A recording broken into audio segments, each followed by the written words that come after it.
Welcome back to Calculus 1. This is the second part of our lecture on defining the derivative. Before you jump into this lecture, make sure you are comfortable with the limit definitions, plural. We gave two of them for the derivative of f at a. The limit as h goes to 0 version and the limit as x approaches a version. We'll be using one of each throughout the next few examples. And also make sure you are comfortable within the beginning of part one of that lecture when we're going through in simplifying the difference quotient. If you feel comfortable with all those ideas, the limit definition of the derivative and the algebra and pre-calculus ideas that go into simplifying that, you're ready for this lecture, this part where we're going to pick up with example 2.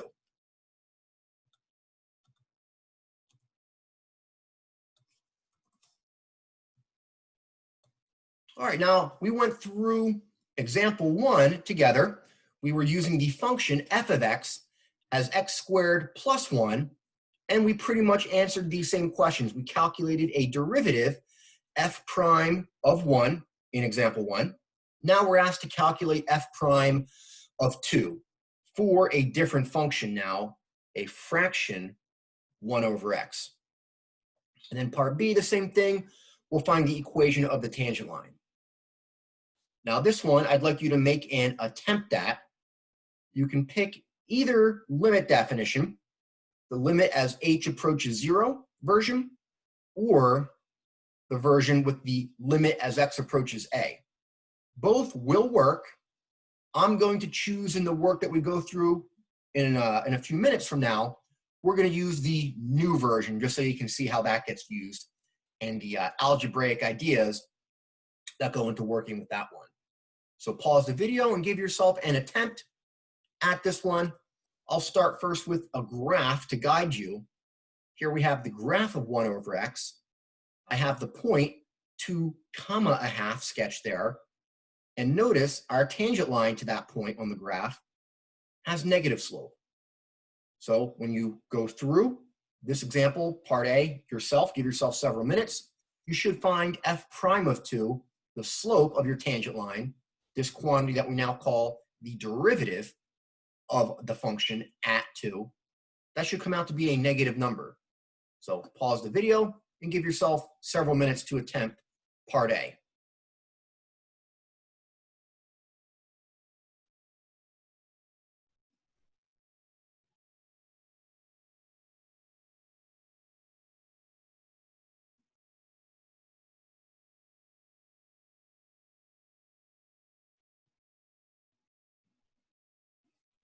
Okay, hopefully made an attempt. Let's go through this. So again, by choice right now, just to use our new limit definition, the one that we introduced but didn't apply yet, we'll use that here. It is equally correct to apply the limit as h approaches 0 version. It's just slightly different work, which will still give you a correct answer at the end, provided you work with it correctly. All right, so we're going to apply our new version here. The limit definition for f prime of 2 is now this alternate version.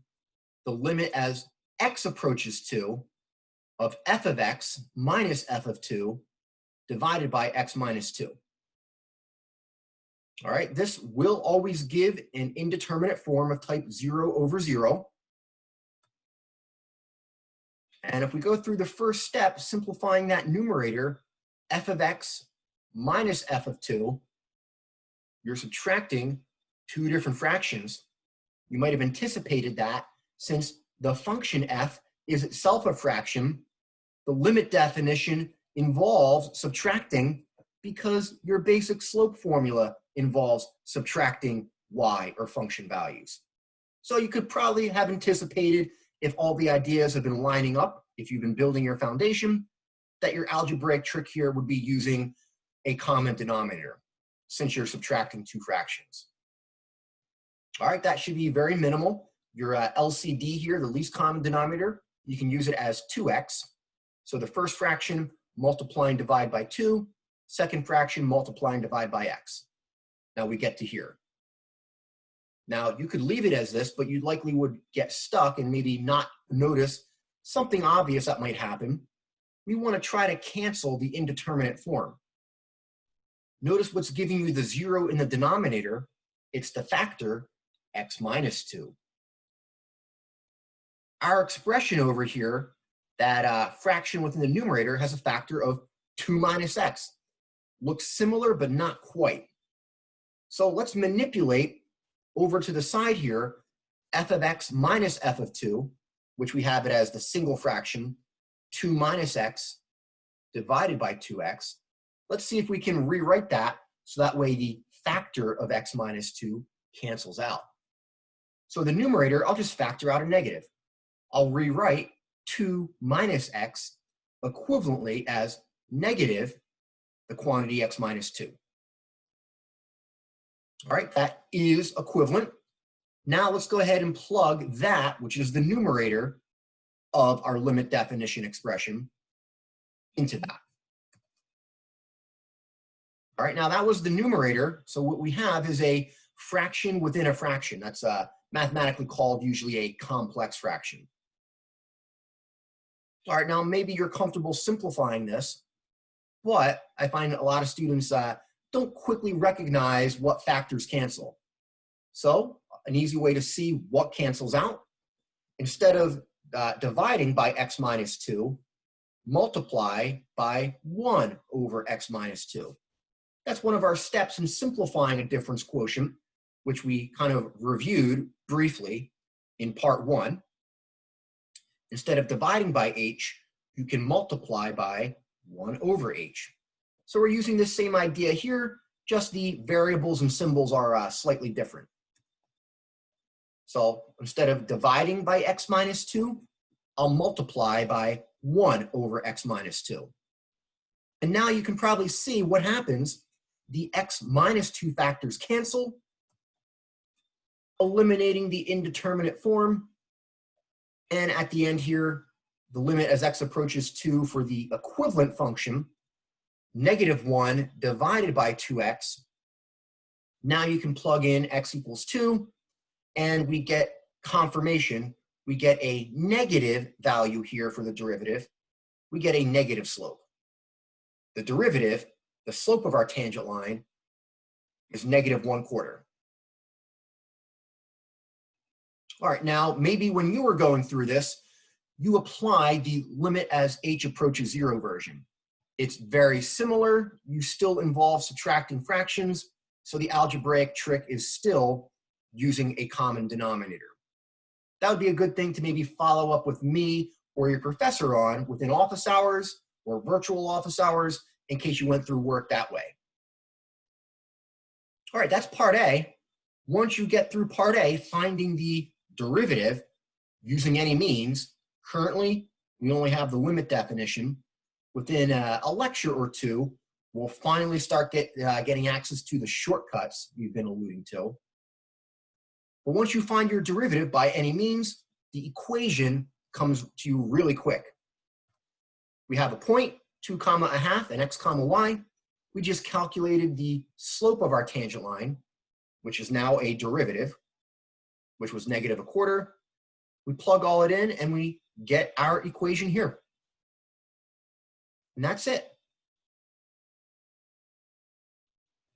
Okay, notice between example 1 and example 2, we calculated the derivative using the same limit definition, but the algebraic work was slightly different. Why? Well, the limit definition always gives an indeterminate form of type 0 over 0. And for different functions, we might eliminate the indeterminate form by using one of our different algebraic tricks. So just keep all of your standard 4 algebraic tricks in mind, and you'll likely be able to get through one of these problems. All right, pause if needed. If not, let's go ahead and advance to a third example. All right, this one, just to make sure you see the work involved with both definitions or limit definitions for the derivative. Let's not worry here about finding the equation of the tangent line. That's very minimal. What I do want you to see is the different definitions in action for the limit definition and the subtle differences that go in applying each of them. So we're going to kind of do this question in two different ways. We should get the same answer. We have a function given, f of x given as the square root of x, and we're asked to find f prime of 4 in two ways, using our limit as h approaches 0 version, and then the second part using the limit as x approaches a. And here you can see we're asked to calculate f prime of 4, so the a referenced in all these definitions is 4. So you can kind of replace a, or little a, with 4 throughout these definitions. Pause the video, give yourself several minutes, and see if you can make a good amount of progress between parts A and B. They're virtually identical, just slight differences. I'll give you a hint. Notice your function is a square root. Do you know any tricks when you have functions involving square roots? I bet you do. Pause the video, we'll check in several minutes.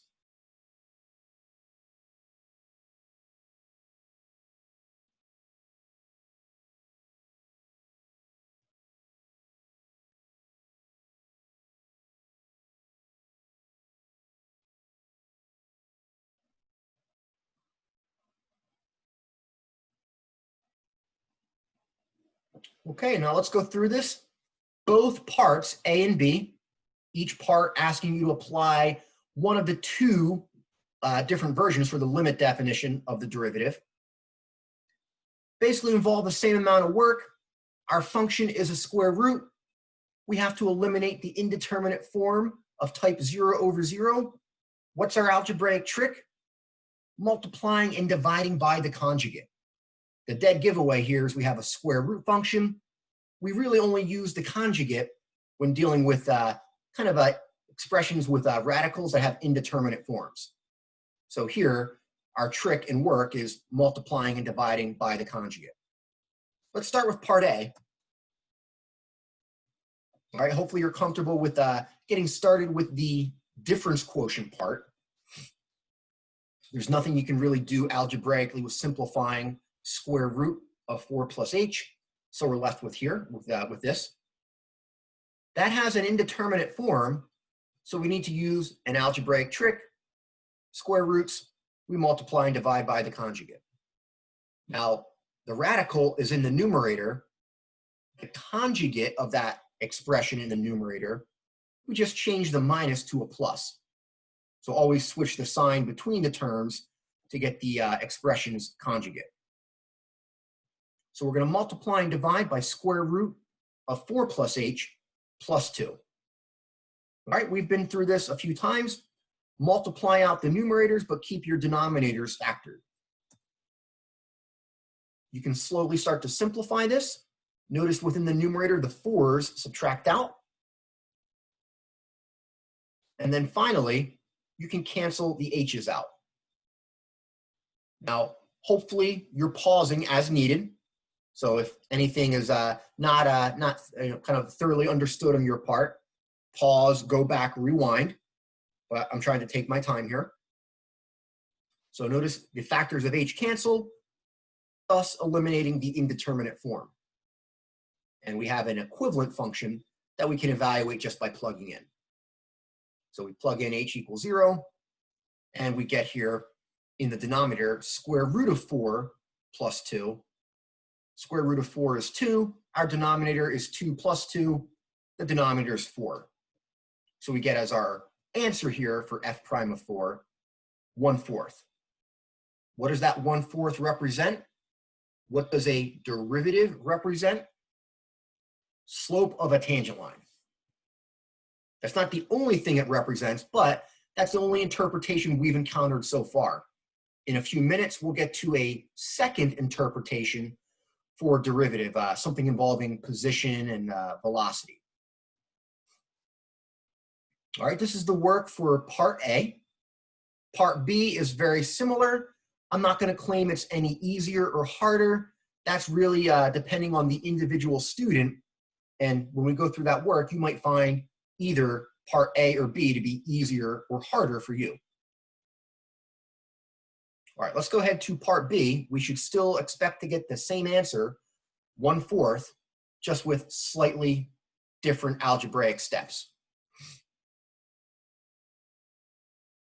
All right, so notice we have a slightly different algebraic expression, but we still have an indeterminate form of type 0/0 involving a square root. So we're still going to use the conjugate. We'll still multiply and divide by that. And now it's a little bit simpler. Our conjugate is square root of x plus 2. So we'll multiply and divide by that. All right, the rest of it's the same thing. Multiply out your numerators, but keep the denominators factored. All right, notice the outer and inner terms always cancel when multiplying a radical expression by its conjugate. So we're kind of shortcutting that here. Ideally, you're comfortable with that. If not, FOIL it, multiply it out in detail. The outers and inners will always cancel. And our reason for keeping the denominators factored is, notice we can more easily see that the factor x minus 4 cancels out.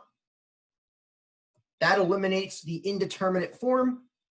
And finally, we can evaluate by plugging in. So plug in x equals 4, and we again get 1/4. All right, now this is really not any different between part A. Both limit definitions, both versions, still had us apply the algebraic trick of using the conjugate. What I want to give you is a third bonus way to go through this.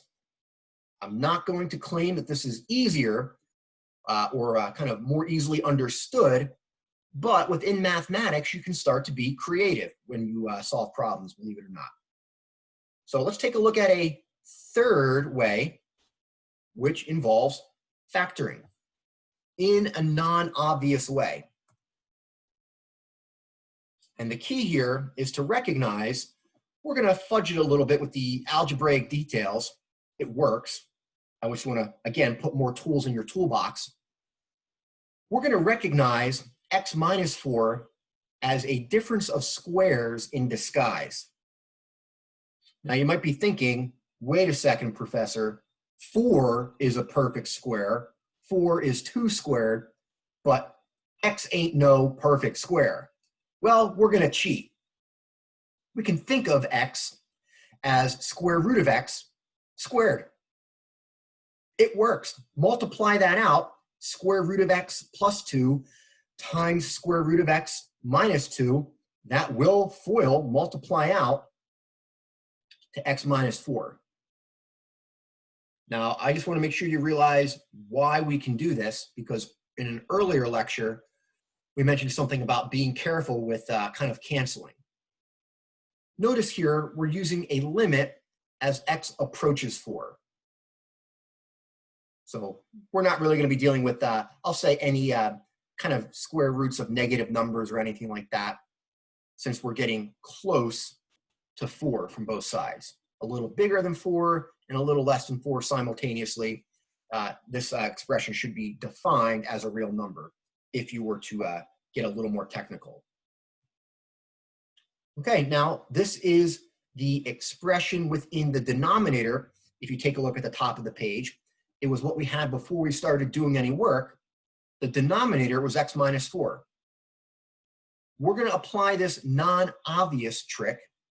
Again, it's not at all obvious, but mathematically it can be done. So just to follow up the work, if you feel comfortable with this, this gives you a kind of an alternate method, definitely a sneakier way to solve this problem, but still correct. We're going to rewrite the denominator, x minus 4, as this factored version, square root of x plus 2 times square root of x minus 2. And then we cancel the factor square root of x minus 2 out from the numerator and denominator, giving us an equivalent expression. It's the same thing, we just arrive at it maybe a little quicker. So we get the same answer here, plugging in 1/4. Hopefully you find that helpful. As we continue throughout the course, I'll try to throw in these little tidbits here, these alternate perspectives on solving problems, since it is completely valid and there are some applications within, I'll say, the physical sciences and engineering, where these alternate approaches give you a very quick way to solve your science or engineering problem. Okay, so that concludes example 3. Example 1 was in part 1, and example 2 and 3 were within this part. So if needed, when you start to go through homework questions, rewatch our work going through those 3 examples. There's probably not a whole lot of variety from the examples we've gone through from what you're going to encounter within the homework and on quiz and exam questions. Just make sure you feel comfortable with the general principles, basically simplifying the difference quotient and using an algebraic trick for the indeterminate forms of type 0/0. All right, now if you feel ready, let's get to the next part, which is going to introduce a new perspective on what a derivative is. So far, we've been talking about the tangent line problem. That's a simple, concrete problem to transition from algebra to calculus. But the tangent line problem is not the only way to approach calculus. You could argue, historically, that a problem of finding the instantaneous velocity for an object was also a motivating problem. Now that we have some tools, ideas of limits understood, we'll be able to more thoroughly understand this. So we're going to introduce right now a topic called one-dimensional motion. So we have basically an object that's restricted to move along a straight line, either left or right, up or down, depending on the orientation. All right, and we'll start to discuss the relationship between position and velocity. Now, we're not going to assume an understanding of this at the level of, let's say, your physics courses, but we're going to give a mathematical foundation. Definitely take a physics course around when you're taking our course, maybe kind of just after. Ideally, maybe you just had a physics course. Both courses complement each other greatly. In some sense, mathematics, calculus, was developed with physics hand in hand. All right, anyways, let's get back to calculus. First off, we're going to recognize that there are 2 types of rates of change. They're called an average rate of change and an instantaneous rate of change. Now, they're different. An average rate of change is a rate of change of a function over an interval. An instantaneous rate of change is a rate of change at a particular moment or x-coordinate. All right, so let's take a look at some informal examples that I think we all be able to understand without any background in, let's say, physics. Let's discuss a simple average rate of change. So let's consider the scenario: you get in your car and you travel 100 miles within 2 hours. All right, what is your average velocity, your average speed? Well, divide your total distance, 100 miles, by the total time, 2 hours. So we find here our average velocity, our average rate of change of position is 50 miles per hour. Now what this means is if you were to travel at a constant rate of your average rate of change, your average velocity of 50 miles per hour, you would cover 100 miles within that 2 hours. Now, you can't actually do that. You can't instantaneously get in your car and then immediately accelerate to 50 miles per hour. There's at least a few seconds where you have to accelerate from 0 miles per hour up to a certain speed. All right, now this is getting into the territory of an instantaneous idea. So your idea of a velocity at a particular moment. And let's just give the example here that maybe on this 100-mile journey that took you 2 hours, it's not at all a paradox or a problem for us to say that we might have been traveling at 62 miles per hour at one moment. Just think you get in your car, your instantaneous or current velocity is 0 before you start moving. Then you kind of move down your street at kind of small miles per hour, 20, 30 miles per hour. You hit a stop sign, you again come to rest, 0 miles per hour. Get on the highway, travel 62 miles per hour. And then within a total of 2 hours, you've covered 100 miles. So this is completely consistent. You can have an average rate of change of 50 miles per hour, but at a particular moment, you could be traveling 62 miles per hour. Completely fine. Okay, now let's go ahead and kind of define these concepts mathematically. We need to give a little background on one-dimensional motion. So instead of talking about a boring mathematical function, we're all sick of f of x. Let's take a look at a function s to denote position. We could have gone with p, but that was probably borrowed from physics already and used for momentum. So we need another symbol. Let's go with s. And we're going to interpret t as time. So we're going to think of this as position as a function of time. Now this is one-dimensional motion. It's pretty restrictive in terms of representing real life, but this is actually still really useful. Think of when you throw a baseball or football, it basically moves in a straight line. Now it arcs, but the shadow, the path along the ground, is basically a straight line. So one-dimensional motion is actually useful. All right, we'll save that again for the territory of your physics courses. For us, mathematically, our position function here, s of t, just measures where that object is, whatever it is, at a certain time. We're basically moving along a straight line. When your position is positive, you are to the right of 0. And when your position is negative, you're to the left of 0. So our object could be anywhere along that line, moving back and forth, left to right, over different time intervals.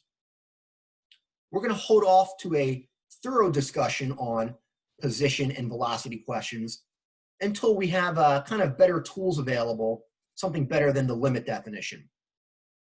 But let's introduce some of those ideas right now. There's a connection I want to make sure you see. All right, so if this is our function, the position of an object at time t, we might want to talk about the average and instantaneous rate of change of position.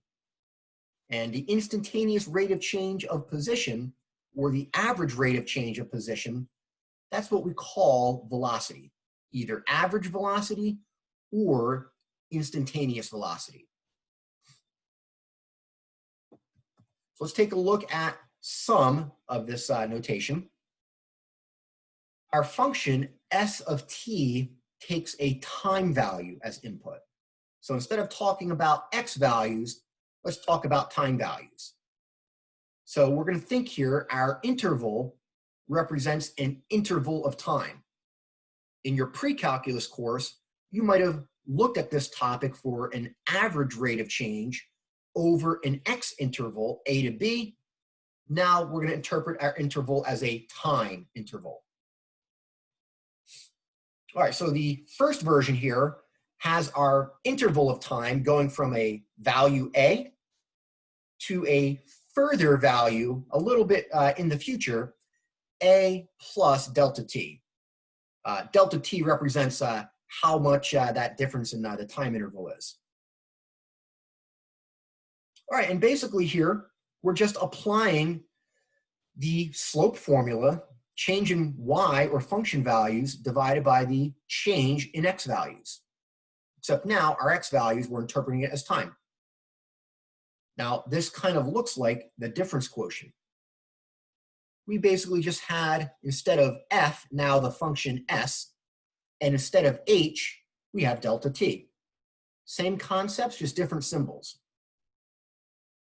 Now, recall we gave two limit definitions. There's an alternate description if we write our interval as the interval from A to some arbitrary time value t. Now, if we apply the same concepts, we get this expression. Calculate basically slope, rise over run, your average rate of change. But over this interval, we get this. Okay, and for this position as a function of time question, these quantities represent the object's average velocity. Now notice there is no calculus here. This is all just basically algebra concepts. It's basically your slope formula. We transition now to calculus, basically thinking from pre-calculus, y values are the function values. So kind of see off in the corner there, just to the left side, that's the kind of general version for the average rate of change of a function over an interval. All right, now what we want to do is make the connection to calculus. Average velocities don't require calculus. Instantaneous velocities do. So how do we transition from a rate of change over an interval to a specific moment in time?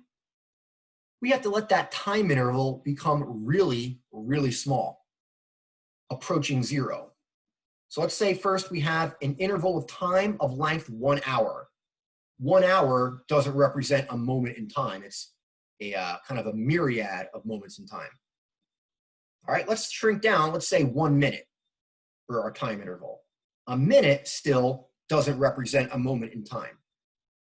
Let's shrink our time interval down to 1 second.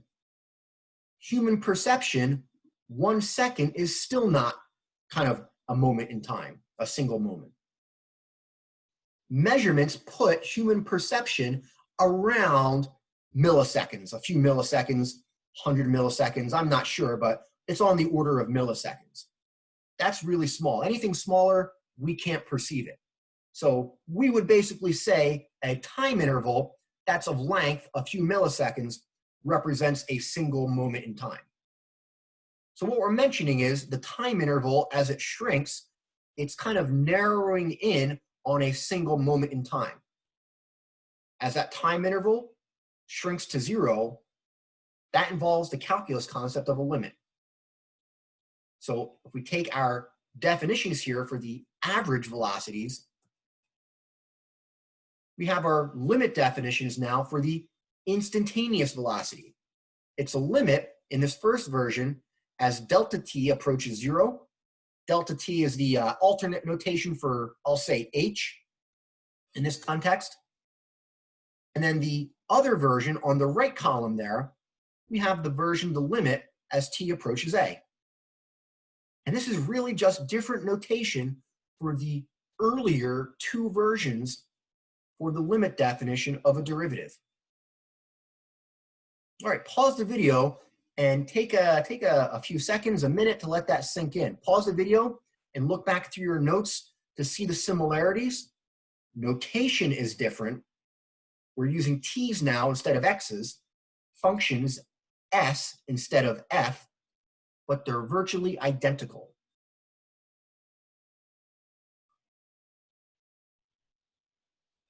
All right, when you're ready, let's follow up on this. Realize this might have been coming a little fast, but that's one of the benefits of our online course. You can pause and go back and hear me talk about the topics again if needed. So let's kind of give an overview that relates the derivative to now this question of position and velocity. So let's say we have our function now as position s of t. The derivative s prime of a, as we just introduced, this represents the instantaneous velocity at time equals a. So this is our instantaneous rate of change of our function, instantaneous rate of change of position. So you can interpret that more thoroughly in physics Your rate of change of position is what you call velocity. And for calculus, we're interested in instantaneous rates of change. All right, now I do want to give you an example just to kind of apply those versions on the previous screen. The work is almost identical to what we did in example 1 within part 1 of this lecture. The notation is different, but definitely make an attempt here. We have a function given now as s of t equals 3t squared plus 1. Example 1 might have been restated, f of x equals 3x squared plus 1. So instead of asking you find the derivative, find the slope of the tangent line, now we can ask find the instantaneous velocity here at time equals 1. Go ahead and apply that. You should find that you get the value 6. I'm not too picky on the units, but 6, and then choose your favorite units for velocity, meters per second, miles per hour, whatever is appropriate. All right, so definitely try that. That's a good thing to follow up with me or your professor on. All right, the general concept that we were looking at here is this general concept that we will revisit once we have more differentiation rules. If we have a function f representing anything, a kind of a general mathematical function, maybe position, temperature, whatever, the fundamental concept is that the derivative f prime of a, that now represents the instantaneous rate of change of that function at that value a. And that's something that we will, again, revisit once we have better tools available instead of just relying on the limit definition for the derivative. All right, now what I want to close with is kind of an important question. What is a derivative? This is a good question to have several answers to. In the course of my lifetime, I've just been walking down the street and some random people just come up to me, hey, what's a derivative? Well, we can take a look at 3 answers. Now, there's 2 answers that we've explored directly within this lecture. We started off answering the tangent line problem. So we can say, what is a derivative? Well, it's a slope of a tangent line. And we were most recently, just a few seconds ago, talking about a derivative representing an instantaneous rate of change. Now, those are 2 good answers, but notice there is a 3rd answer here. Any ideas? We've been mentioning it all along since the beginning of the course. We've been talking about limits. A derivative, mathematically, it's defined as a limit. So we have these 3 very different answers available to us, depending on our problem and how we might need to interpret a derivative. The first is a graphical interpretation. The second is a physical interpretation. And the 3rd answer here, a limit, that's a mathematical kind of interpretation. And as we continue throughout our course, this is a question I will kind of repeatedly ask you so to get you to think, do I want to use the graphical, physical, or mathematical interpretation? All right, that concludes the final part of this lecture on defining the derivative, and we will continue with this related concept of derivatives within the next lecture.